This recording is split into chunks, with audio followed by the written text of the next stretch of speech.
Hello everyone, how are you? This is Dr. Chavi. Welcome to my channel Krishna Institute of Law.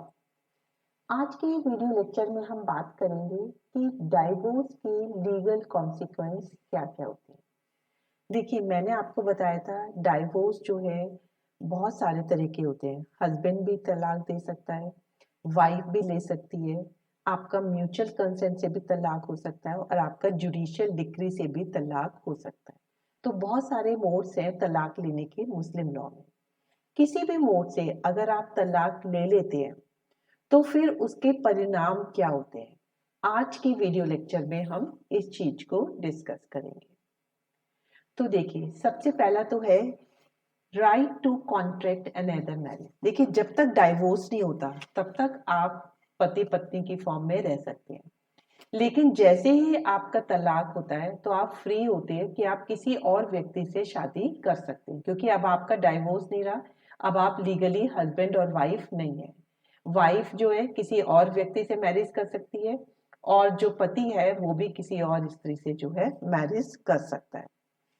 लेकिन अगर आपकी शादी जिसमें divorce हुआ है वो कंज्यूमेटेड हो गई थी तो वाइफ को इद्दत की अवधि पूरी करनी पड़ती है। इद्दत रखने के बाद ही वो दूसरे व्यक्ति से शादी कर सकती है। लेकिन अगर मैरिज में कोई भी फिजिकल रिलेशनशिप नहीं बनी थी तो फिर उसे इद्दत रखने की जरूरत नहीं है और वो बिना इद्दत रखे ही एकदम से जो है डाइवोर्स के बाद दूसरे व्यक्ति से मैरिज कर सकती है। अब नेक्स्ट है डोअर, या जिसे हम मेहर भी बोलते हैं। तो मेहर बिकम इमीडिएटली पेबल। देखिए, मेहर आपकी एक कंडीशन होती है जब शादी के वक्त लिखा जाता है कि इतना मेहर जो है वाइफ को मिलेगा। तो जब डाइवोर्स होता है तो जो भी अनपेड मेहर है, चाहे वो प्रॉम्प्ट मेहर है या डेफर्ड है, वो दोनों के दोनों ही इमीडिएटली पेबल हो जाते हैं। नेक्स्ट है mutual right of inheritance ceases. देखिए, जब आप शादीशुदा होते हैं तो आपको इनहेरिटेंस का म्यूचुअल राइट मिलता है, लेकिन जैसे ही डाइवोर्स हो जाता है तो म्यूचुअल राइट सारे खत्म हो जाते हैं। तो जो इनहेरिटेंस का राइट होता है वो भी आपका खत्म हो जाता है। नेक्स्ट है कोहैबिटेशन बिकम अनलॉफुल। देखिए, जब आपकी डाइवोर्स हो गया तो आप शादीशुदा जिंदगी तो जी नहीं सकते हैं, तो अगर आप कोहैबिट करते हैं तो वो बिल्कुल अनलॉफुल होता है। अगर उसकी वजह से आपको कोई भी आपके चिल्ड्रन होते हैं तो वो जो है फिर इलेजिटिमेट माने जाएंगे। ठीक है, तो आपको मैरिज के जब डाइवोर्स हो जाता है उसके बाद जो भी बच्चा जन्म लेता है हस्बैंड वाइफ के उससे, तो वो जो है इलेजिटिमेट चिल्ड्रन कहलाएंगे। लास्ट है रीमैरिज बिटवीन डाइवोर्स कपल। देखिए, डाइवोर्स के बाद आप वाइफ किसी और व्यक्ति से शादी कर सकती है और हस्बैंड किसी और लड़की से शादी कर सकता है। लेकिन अगर डाइवोर्स कपल आपस में ही रीमैरिज करना चाहे तो अगर आपने ट्रिपल तलाक से तलाक लिया है कि 3 बार तलाक कह के आपने तलाक लिया है, तो फिर कुछ प्रोसीजर होता है, उसे पूरा करने के बाद ही आप रीमैरिज कर सकते हैं। पहला तो ये कि वाइफ को प्रॉपर इद्दत को ऑब्जर्व करना पड़ेगा। फिर इद्दत ऑब्जर्व करने के बाद उसे किसी दूसरे व्यक्ति से जो है लॉफुली मैरिज करनी पड़ेगी। फिर उस मैरिज को भी जो है कंजुमेट होनी चाहिए वो जो मैरिज है।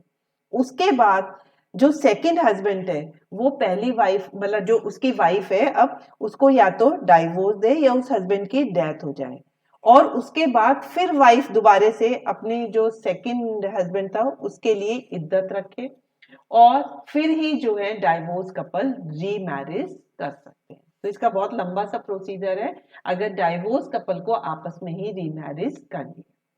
तो डाइवोर्स अगर हो जाता है तो हमने देख लिया कि आपके 5 तरीके के जो है लीगल कॉन्सिक्वेंस होते हैं। एक तो आप फ्री हो जाते हो, अब आप किसी और व्यक्ति से शादी कर सकते हैं। अगर आपका कोई अनपेड डोअर था वो इमीडिएटली पेबल हो जाता है। आपके जो म्यूचुअल राइट होते हैं इनहेरिटेंस के वो बिल्कुल खत्म हो जाते हैं। और अगर आपके डाइवोर्स हो गया फिर भी आप फिजिकल रिलेशनशिप रखती है और उससे बच्चों का जन्म होता है तो वो इलेजिटिमेट चिल्ड्रन कहलाते हैं। डाइवोर्स अगर आपका 3 तलाक कहकर हुआ है तो रीमैरिज के लिए आपको इद्दत रखनी पड़ेगी, फिर दोबारा से किसी और व्यक्ति से रीमैरिज करनी पड़ेगी। फिर जब उससे डाइवोर्स हो जाता है तो आपको फिर दोबारा से इद्दत रखनी पड़ेगी, फिर ही डाइवोर्स कपल जो है रीमैरिज कर सकता है। तो आज के वीडियो लेक्चर से आपको डाइवोर्स के बाद क्या क्या लीगल कॉन्सिक्वेंस होते हैं ये बिल्कुल क्लियर हो गया होगा। अगर आपको लेक्चर अच्छा लगा तो मेरे चैनल को सब्सक्राइब करना बिल्कुल मत भूलिए और वीडियो को लाइक और शेयर जरूर करिए। That's all for today video lecture. Thank you very much.